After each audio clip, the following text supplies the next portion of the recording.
தமிழகம் எங்கும் Max Gold, cash for your gold. Max Gold நீங்க தங்க மட்டும் இல்லைங்க, பிளாட்டினம், டைமண்ட், சில்வர், ரூபினி எதை வேணாலும் விற்கலாம். உங்களுக்கான பணம் ரொக்கமா கையிலயோ இல்லைன்னா பேங்க் அக்கௌண்ட்லயோ உடனடியாக செலுத்திடுவாங்க. மார்க்கெட் மதிப்பை விட 100 ரூபாய் ஒரு கிராமுக்கு உங்களுக்கு கூடுதலா கிடைக்கும். தமிழ்நாடு முழுக்க டோர் ஸ்டெப் சர்வீஸும் இவங்க ப்ரொவைட் பண்றாங்க. உங்களுக்கு கோல்ட விற்கணும்னா அதுக்கு ஒரே ஒரு பெஸ்ட் பிளேஸ் மேக்ஸ் கோல்டு தான். கால் 04445454545. வணக்கம். Big topic with Karthik Mayakumar. நம்மளை பொறுத்த வரைக்கும் இஸ்ரேல ஈரானை எளியும் பூனையை தான் பார்த்துக்கிட்டு இருக்கோம். ஆனால் ஒரு வரலாறு தெரியுமா? ஒரு காலத்தில் இந்த ரெண்டு நாடுகளும் உற்ற நட்பு நாடுகளாக இருந்துச்சு. அந்த மேஜிக்கில் அந்த காலகட்டத்தில் நடந்துருந்துச்சு. அதுக்கப்புறம் தான் பிரிஞ்சாங்க. எதுக்கு பிரிஞ்சாங்க? அவங்களோட நட்பு எப்படி எதிரித்துவமாக மாறுச்சு. இப்போ அமெரிக்கா அட்டம் பண்ணிட்டு இருக்கு பார்த்தீங்களா? நம்ம கை காட்டுறாலே ஈரானை ஆண்டா நம்ம சொல்கிற விஷயம்லாம் கரெக்டாக நடக்க போது இஸ்ரேலுக்கும் ஈரானுக்கு இடையில பிரச்சனையே இருக்காது, அந்த ரீஜனே நல்லா அமைதியாக இருக்கும் அப்படின்னு அமெரிக்கா விரும்புது. வரலாற்றை திரும்ப கொண்டு வர ட்ரை பண்ணுறாங்க. இதை சார்ந்தும் இந்த கான்ஃப்ளிக்ட் போயிட்டு இருக்குல்ல, இது எல்லாத்தையும் தான் பேஸ் பண்ணி முழுக்க முழுக்க பார்க்க போகிற நிகழ்ச்சிக்குள்ள போகலாம்.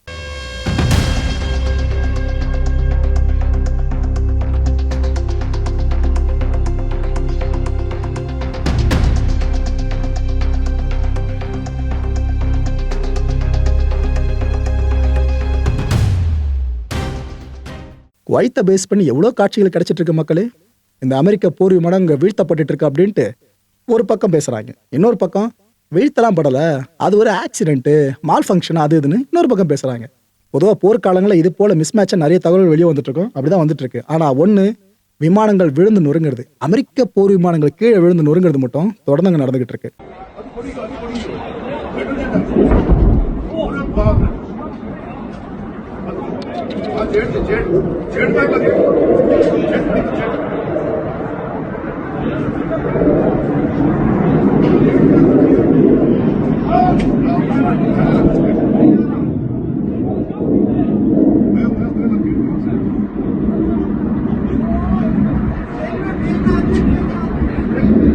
பாப்பா எவ்வளோ அழகா இருக்கா பார்த்தீங்களா?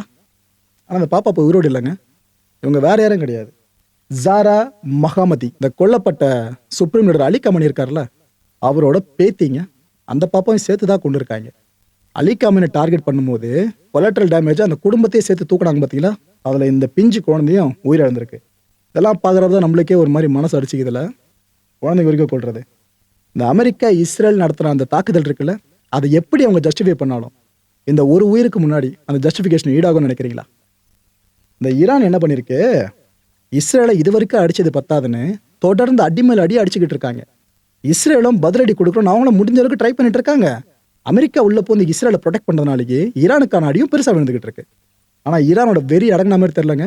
எங்கள் சுப்ரீம் லீடரை தூக்கிட்டீங்களா, உங்களை சும்மா விட மாட்டோன்ற அந்த கோபத்தில் எவ்வளோ தூரம் முடியுமோ அந்த அளவுக்கு பேலிஸ்டிக் மிசைல்ஸை தொடர்ந்து லான்ச் பண்ணிட்டே இருக்காங்க, இஸ்ரேலை நோக்கி, அமெரிக்க பேசஸை நோக்கி.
இஸ்ரேல் இப்போ அடி வாங்குது அப்படின்னு ஒரு விஷயம் வெளியே வருதுனாக்கா சந்தோஷப்படுற ஆளா யார் இருப்பா? காசால இருக்கவங்க இருப்பாங்களா? அந்த காசன்ஸ்லாம் இந்த ஈரானோட மிசைல்ஸ்லாம் ஒன்று ஒன்றா இஸ்ரேலை நோக்கி போகிற காட்சிகள் இருக்குல்ல, அதை பார்த்து சந்தோஷப்படுறாங்க. சில பேர் கொண்டாடுறாங்க.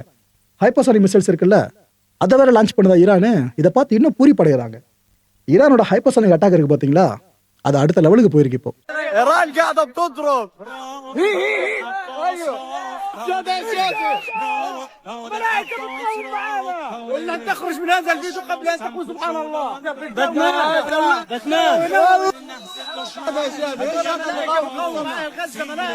احنا مبسوطين.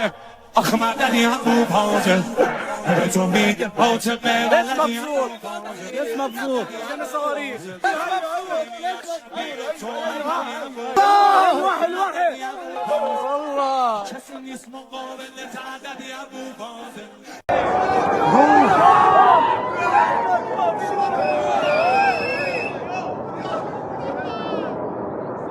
my god. Whoa! Whoa! Holy shit! Oh my god! Yo! Yo! Yo! Yo! No way! No way! No way! Oh my god! Oh my god! Oh, holy fuck! Oh my god! Oh my god! Oh my god! Oh my god! Yo! Oh! Oh my god! Oh my god! That's retarded! It actually hit right here! Oh my god, that actually... நிறைய பேர் சொல்றாங்களே ஈரானுக்கு மட்டும்தான் பாதிப்பு, இஸ்ரேலுக்கு ஒரு துரும்பு கூட பாதிப்பு இல்லை அப்படின்ட்டு. அது உண்மை கிடையாது மக்களே. இஸ்ரேலும் பெரிய அடியை வாங்கியிருக்கு, இதுதான் உண்மை. இஸ்ரேல் இருக்க ஹாஸ்பிட்டல்ஸ் இருக்குல்ல, அங்கே ஃபுல்லாக பேஷண்ட்ஸால் நிரம்பி வழிஞ்சிக்கிட்டு இருக்கு. ஆனால் இதில் நாமெல்லாம் துயர் கொள்ள வேண்டிய ஒரே ஒரு விஷயம், சிவிலியன்ஸ் அவ்வளோ பேர் அங்கே பாதிக்கப்பட்டு இருக்காங்க. இஸ்ரேலில் இருக்க சிவிலியன்ஸும் பாதிக்கப்படுறாங்க. எந்த நாட்டில் ஒரு உயிர் போனாலும் அது உயிர் தான். இந்த நாட்டில் இருக்க மக்களோட உயிர் மட்டும் வசதி, இந்த நாட்டில் இருக்க மக்களோட உயிர்லாம் துச்சன்ற மாதிரிலாம் நம்ம பார்த்தோம்னாக்கா மனுஷனே கிடையாது. ஸோ இஸ்ரேல் இருக்க ஹாஸ்பிட்டல்ஸ் நிலைமையும் இப்போ இப்படி இருக்கு. ஈரானோட ட்ரோன் இருக்கலாம் ஷஹேது, இது ஆக்கிரமிப்பு பாலஸ்தீன பகுதி இருக்கு பாருங்க, அந்த வான்பரப்புல தென்பட்டுச்சு. ஸோ இஸ்ரேல் எங்கெங்கெல்லாம் அவங்களோட அனெக்ஸ் பண்ற முயற்சி எடுக்கிறாங்களோ அது சார்ந்து ஈரானோட இந்த இனிஷியேட்டிவ், அட்டாக் பண்ற இனிஷியேட்டிவ் பெருசா போய்கிட்டு இருக்கு போல இருக்கு. Ina Kadbam.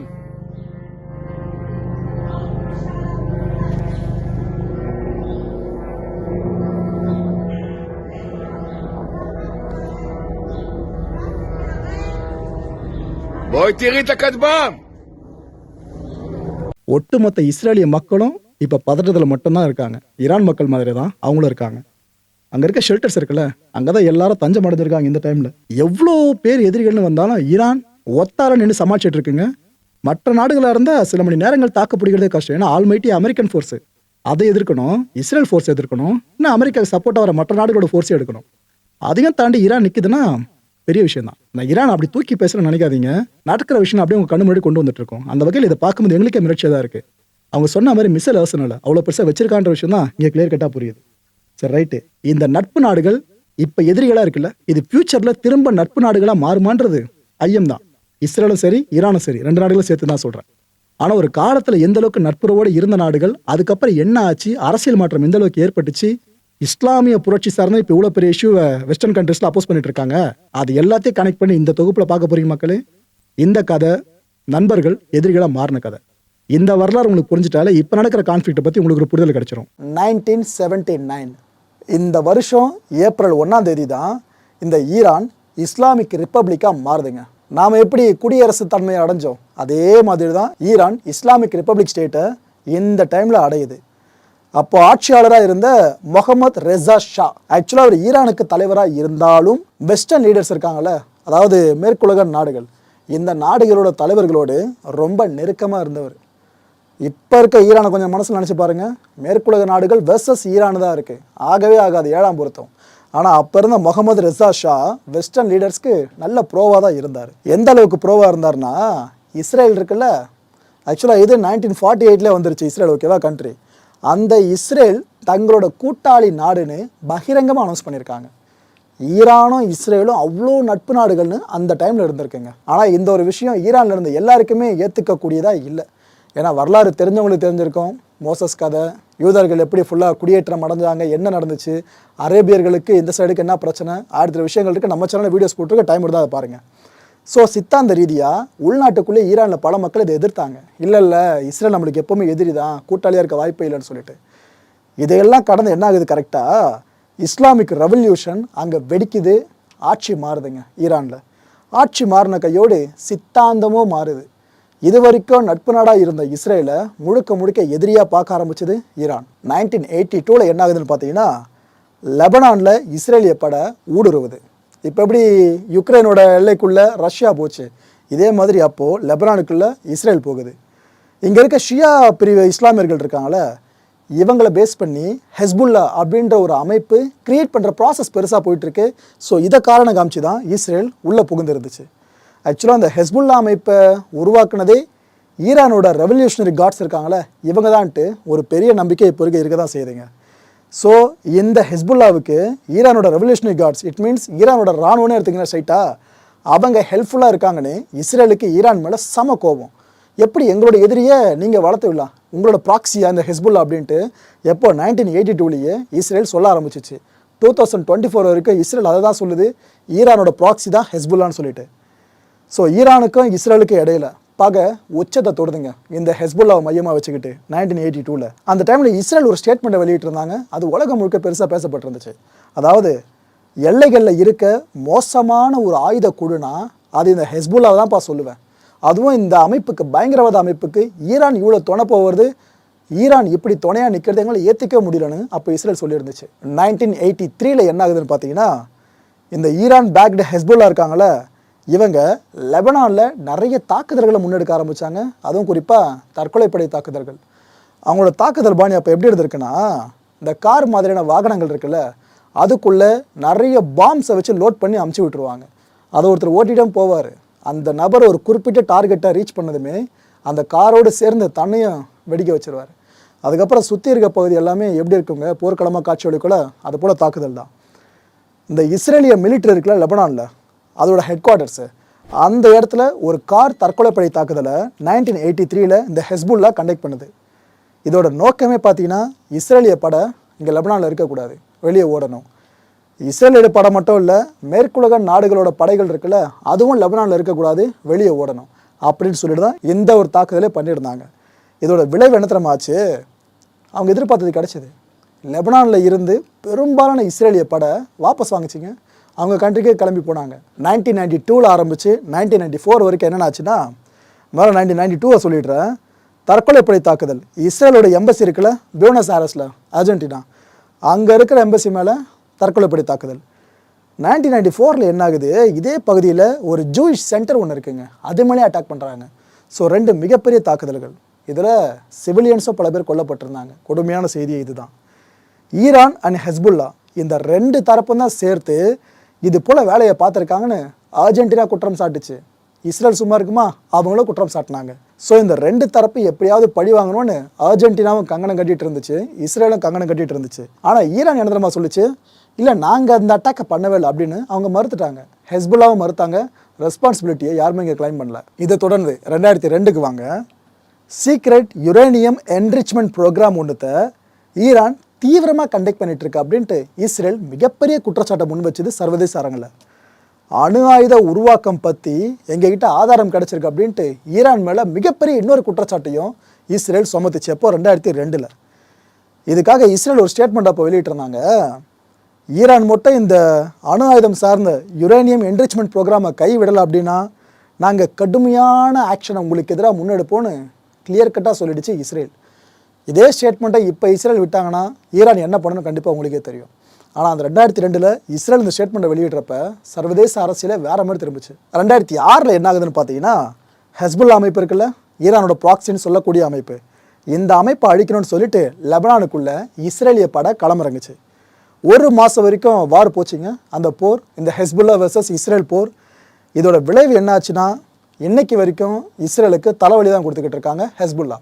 ஏன்னா 2006 இந்த ஹெஸ்புல்லாவை இஸ்ரேல் முழுமையாக அழிச்சிருந்தாங்கன்னா அவங்களுக்கு இப்போ ப்ராப்ளம் கிடையாது. ஆனால் அவங்க அந்த 1 மாதமாக நீண்டு போன போரில் இஸ்ரேல் நினச்சதை சாதிக்கலை. அதை வெற்றின்னு சொல்ல முடியாதுங்க, லிட்டரலாக தோல்வி தான். அப்போ அவங்க மிச்சம் வச்சுட்டு போனாங்களே இஸ்ரேல், அப்படி மிச்சம் வச்சு இருக்கவங்க தான் இப்போ பெருசாக விஸ்வரூபம் எடுத்து இஸ்ரேலுக்கு பெரிய தலைவலியாக இருக்காங்க. 2009 மிக மிக முக்கியமான ஒரு ஸ்பீச்சுக்குரிய வருஷங்க. அதாவது ஈரானோட supreme leader Ayatollah Ali Khamenei என்ன தெரியுமா சொன்னார், இஸ்ரேல் அப்படின்ற நாடு ஒரு ரொம்ப ஆபத்தான மற்றும் கொடிய புற்றுநோய் அப்படின்னு சொன்னாருங்க. இஸ்ரேலுக்கு எதிராக இந்த அளவு ஒரு ஓப்பன் ஸ்டேட்மெண்ட்டை பெருசாக யாருக்கும் விட தைரியமே கிடையாது. ஏன்னா மொசாடை வச்சிருக்க ஒரு நாடு இஸ்ரேல் அப்படின்றது உளவு அமைப்பு சார்ந்து. அப்பேற்பட்ட நாட்டுக்கு எதிராக இவ்வளோ பெரிய ஒரு போல்டு ஸ்டேட்மெண்ட் விடணும்னா ஈரான் எந்த அளவுக்கு தங்களை ஸ்ட்ராங்கான அவங்க நம்பிட்டு இருக்கணும் யோசிச்சு பாருங்க. அதுவும் மார்க்க சித்தாந்தத்தை ஃபாலோ பண்ணுற நாடுகள் இருக்குல்ல, குறிப்பாக இஸ்லாமிய பெரும்பான்மை நாடுகள், அங்கே அதிபருக்கு மேலே இந்த சுப்ரீம் லீடரை அவங்க பார்ப்பாங்க. அதான் அந்த மதத்துக்கு சார்ந்து அவர் தான் பெரிய ஒரு குரு மாதிரிங்க. ஸோ அவங்க சொல்கிறது அதிபர் பேச்சை விட வேலிடான ஒரு விஷயமா இருக்கும். இப்போ எப்படி யூகேல ஒருத்தர் பிரதமராக அப்பாயின்மெண்ட் பண்ணுறாங்க அப்படின்னா ராணியை போயிட்டு பார்ப்பாங்க, யூகே ராயல் ஃபேமிலியில் இருக்க ராணியை. என்னதான் பிரதமர் ஒருத்தர் இருந்தாலும் அவருக்கு மேலே இவங்கன்ற மாதிரி ப்ரொஜெக்ஷன் கிரியேட் ஆகும் பார்த்தீங்களா, லிட்டரலாக அதே மாதிரி ஒரு ஸ்ட்ரக்சர் தான் இந்த சைட்லையும். இது வரைக்கும் இந்த லெபனானை பேஸ் பண்ணியும் மற்ற சில குற்றச்சாட்டுகளை பேஸ் பண்ணியும் மட்டும்தான் இஸ்ரேல் வெர்சஸ் ஈரான் வார்த்தை போர் பெருசாக போயிட்டு இருந்துச்சு. இது எப்போ சைபர் அட்டாக்காக மாறிச்சுன்னு பார்த்தீங்கன்னா 2010 வருஷங்க. STUXNET அதாவது ஸ்டக்ஸ்நெட் அப்படின்ற ஒரு மலிஷியஸ் கம்ப்யூட்டர் வைரஸ் ஒன்று உருவாக்கப்படுது. இந்த வைரஸை அமெரிக்காவும் இஸ்ரேலும் சேர்ந்து உருவாக்கினதா ஒரு மிகப்பெரிய பேச்சு அப்போ அடிபடிச்சப்போ 2010 வருஷம்.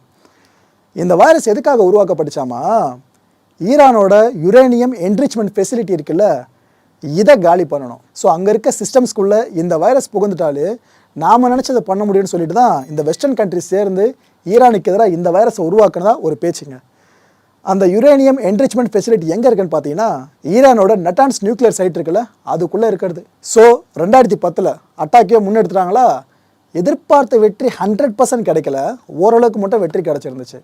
ஸோ இந்த வேலையை பார்த்தது அமெரிக்கா இஸ்ரேல்னு தெரிஞ்சதும் ஈரான் சம கடுப்புக்கு போயிட்டாங்க. நீங்கள்லாம் அணு ஆயுதம் சார்ந்து எல்லா வேலையும் பண்ணுவீங்க, கேட்டால் உங்களோட நாடுகளோட பாதுகாப்பு பண்ணுவீங்க, அதுவே நாங்கள் பண்ணால் பயங்கரவாதம் முத்திரை குத்துவீங்களான்னு அவங்க ஒரு பக்கம் ஸ்டேட்மெண்ட்டை வெளியிட ஆரம்பிச்சாங்க 2010.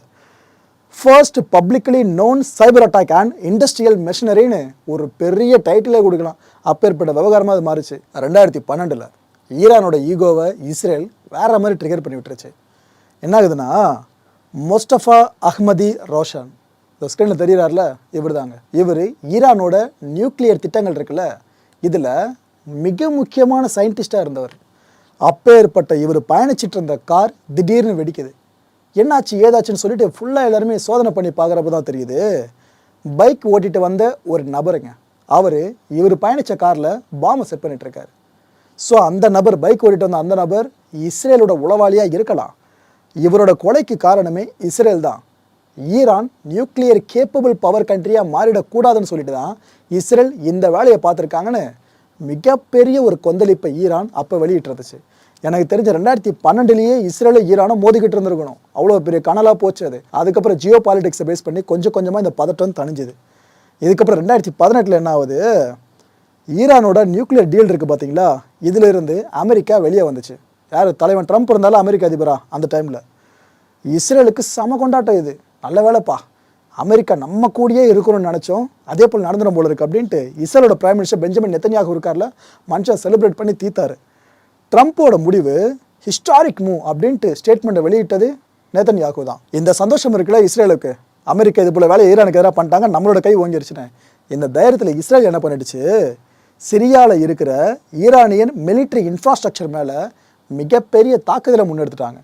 எப்படி இப்போ சமீபத்தில் இதே சிரியாவில் இருக்கிற ஈரான் தூதரகம் சார்ந்த இஸ்ரேல் தாக்குச்சு, இது மாதிரி 2018 ஒரு ஈரானியன் மிலிட்ரி இன்ஃப்ராஸ்ட்ரக்சர் சிரியாவில் இருக்கிறத இவங்க அடிச்சு காலி பண்ணாங்க. இதுக்கப்புறம் ஈரான் சும்மா இருக்குமா, நீ மட்டும் தான் அடிப்பியான்னு இப்போ ஈரான் பண்ணிச்சு. பார்த்தீங்கன்னா ட்ரோன்ஸை வச்சு அட்டாக் பண்ணிச்சுல இஸ்ரேல் மேலே. இது 2018 ஈரான் என்ன பண்ணிச்சு, ராக்கெட்ஸை வச்சு அட்டாக் பண்ணாங்க இந்த இஸ்ரேல் ஆக்கிரமிப்பு கோலன் ஹைட்ஸ் இருக்குல்ல அந்த பகுதி மேலே. இது எல்லாத்தையும் கடந்து வந்தீங்கன்னா 2020 வருஷம் மறக்க முடியாத வருஷம். எனக்கே நல்லா நினைவு இருக்குது. இந்த ஒரு நியூஸை ஒரு மாதம் வரைக்கும் கேரி பண்ணோம். அவ்வளோ ஒரு பரபரப்பாக போச்சுங்க இந்த ஒரு விஷயம். ஸ்க்ரீனில் தெரிகிறார்ல, இவர் பேர் குவாசிம் சொலைமானி, ஜென்ரலுங்க. அதாவது ஈரானோட ரெவல்யூஷனரி கார்ட்ஸ் இருக்குல்ல, இதோட ஓவர்சீஸ் ஆர்ம், அதாவது வெளிநாடுகளை பேஸ் பண்ணி கமாண்டராக இருந்தவர் இவர் தான். அப்பேற்பட்ட இவரை ஈராக்கில் வச்சு அமெரிக்கா கொன்னுடுச்சு. ஒரு பெரிய பிளானை போட்டாங்க அமெரிக்கா, அதை கரெக்டாக எக்ஸிக்யூட் பண்ணி இவரை போட்டு தள்ளாங்க. இவரை சாகடிச்சதும் இஸ்ரேல் வாழ்த்து தெரிவிச்சது பாருங்க அமெரிக்காவுக்கு. அமெரிக்கா வேற லெவல் கண்ட்ரி, எப்படி யாராலையும் கண்டுபிடிக்காத ஒரு பர்சனை தேடி கண்டுபிடிச்சி கொண்டிருக்கீங்க, சூப்பர் அது இதுன்னு அமெரிக்கா பாராட்டி தள்ளாங்க. இதுக்கப்புறம் ஈரான் சும்மா இருக்குமா, ஈரான் என்ன பண்ணுச்சு, ஈராக்கில் இயங்கிட்டு இருந்த அமெரிக்க இராணுவத்தோட பேசஸ் இருக்குல்ல, அதை ஃபுல்லாக அடித்து காலி பண்ண ட்ரை பண்ண ஆரம்பித்தாங்க. அவ்வளோ மிசைல்ஸை லான்ச் பண்ணாங்க அந்த யூஎஸ் பேசஸ் மேலே. ஸோ ஈரானை பொறுத்த வரைக்கும் யார் என்னெல்லாம் பார்க்குறது கிடையாது, எங்களை சார்ந்து நீங்கள் எதனா அடிக்கிறீங்களா, நீ அமெரிக்கா இருந்தாலும் சரி இஸ்ரேலாக இருந்தாலும் சரி திருப்பி நாங்கள் அடிப்போன்ற மாதிரி தான் அவங்களோட ஈரானோட அப்ரோச் அப்போதுலேருந்து இப்போ வரைக்குமே இருக்குது. 2021 இஸ்ரேல் இன்னொரு வாட்டி ஒரு வேலையை காமிச்சதுங்க. இதே ஈரானோட நியூக்ளியர் வளர்ச்சி இருக்குல்ல, இதில் முட்டுக்கட்டை போடுற மாதிரி. அதாவது மோசன் ஃபக்ரிசாதே ஸ்க்ரீனில் தெரிகிறாரு அந்த பர்சன். இவர் யாருன்னு பார்த்தீங்கன்னா ஈரான் அணு ஆயுதத்தை உருவாக்கிட்டு இருக்க ப்ராசஸ் இருக்குல்ல அதோட மாஸ்டர் மைண்டு. அப்பேற்பட்ட இந்த நபர் சார்ந்து எப்படியோ தகவல்களை இஸ்ரேல் திரட்டிடுச்சு. இந்த ஸ்பை இன்ஃபர்மேஷன்ஸை திரட்டின கையோடு இவரையும் போட்டு தள்ளிட்டாங்க இஸ்ரேல். ஈரானோட நியூக்ளியர் பவருக்கு யாரெல்லாம் ஹெல்ப் பண்ணுறாங்களோ எல்லாரையும் பிடிச்சி போடுன்ற மாதிரி தான் இஸ்ரேலோட அப்ரோச் அப்போ இருந்துச்சு. இஸ்ரேலை இந்த விவகாரத்தில் ஈரான் கடுமையாக சாடிச்சுங்க. இது உனக்கு ஃபர்ஸ்ட் டைம் இல்லை, தொடர்ந்து இதே தான் பண்ணிக்கிட்டு இருக்க, நீ உன் கண்ட்ரியில் பண்ணால் அது சரி, இதுவே நாங்கள் பண்ணால் தப்பா, நாங்கள் நியூக்ளியர் பவர் கேப்பபிள் கண்ட்ரி இருக்கக்கூடாதானே ஈரானுக்கு இஸ்ரேலுக்கு இடையில வார்த்தை போர் வளர்த்துச்சு. இந்த கான்டென்ட்டை பொறுத்த வரைக்கும் நாமெல்லாம் சிந்திக்க வேண்டியது ஒரே ஒரு விஷயம் தான். எதுவுமே தெரியாத பிஞ்சு குழந்தைங்க இருக்குல்ல, அந்த குழந்தைங்களை கொண்டுட்டு எவன் ஜெயிச்சா என்ன எவன் தோத்தா என்ன. அடுத்த நிகழ்ச்சி சந்திக்கலாம். நன்றி, வணக்கம். தமிழகம் எங்கும் Max Gold, cash for your gold. Max Gold நீங்க தங்க மட்டும் இல்லைங்க, பிளாட்டினம், டைமண்ட், சில்வர், ரூபினி எதை வேணாலும் விற்கலாம். உங்களுக்கான பணம் ரொக்கமா கையிலயோ இல்லைன்னா பேங்க் அக்கௌண்ட்லயோ உடனடியாக செலுத்திடுவாங்க. மார்க்கெட் மதிப்பை விட 100 ரூபாய் ஒரு கிராமுக்கு உங்களுக்கு கூடுதலா கிடைக்கும். தமிழ்நாடு முழுக்க டோர் ஸ்டெப் சர்வீஸும் இவங்க ப்ரொவைட் பண்றாங்க. உங்களுக்கு கோல்டு விற்கணும்னு அதுக்கு ஒரே ஒரு பெஸ்ட் பிளேஸ் மேக்ஸ் கோல்டு தான். கால் 04445454545. என் நண்பர் மாயம் ஸ்டுடியோஸ் நேயர்களே, மாயம் பக்தின்னு ஆன்மீகத்துக்காக பிரத்யேகமா ஒரு சேனலை கொண்டு வந்திருக்கோம். மறக்காம சப்ஸ்கிரைப் பண்ணி அந்த சேனலுக்கு உங்களோட ஆதரவை மனப்பூர்வமா தெரிவிங்க. வணக்கம் மாயம் ஸ்டுடியோஸ் நண்பர்களே. மாயம் ட்ரெண்ட்ஸ் அப்படின்ற ஒரு புதிய ஃபேஸ்புக் பேஜை ஓப்பன் பண்ணியிருக்கோம். நீங்கள் யூடியூப்பில் பார்த்துட்டு இருக்கீங்களா நம்மளோட கான்டென்ட்ஸ்லாம், இதெல்லாம் விட ஒரு படி மேலே ரொம்ப கிறிஸ்பாகவும் ரொம்ப சூப்பராகவும் நிறைய கான்டென்ட்ஸ் உங்களுக்கு இந்த பேஜில் காத்துட்ருக்குங்க. ஸோ உடனடியாக ஃபேஸ்புக் பிளாட்ஃபார்ம் போங்க, மாயம் ட்ரெண்ட்ஸ்னு டைப் பண்ணி சர்ச் பண்ணி நம்ம பேஜை ஃபாலோ பண்ணுங்கள். அப்படியே நம்ம சேனலையும் நீங்கள் சப்ஸ்கிரைப் பண்ணிட்டீங்க அப்படின்னா இன்னும் நிறைய புது கான்டென்ட்ஸை உங்களுக்காக ப்ரொடியூஸ் பண்ணி கொடுத்துக்கிட்டே இருப்பாங்க. நீங்கள் பண்ணுற ஒவ்வொரு சப்ஸ்கிரிப்ஷனும் எங்களுக்கு பெரிய மோட்டிவேஷனாக அமையும்.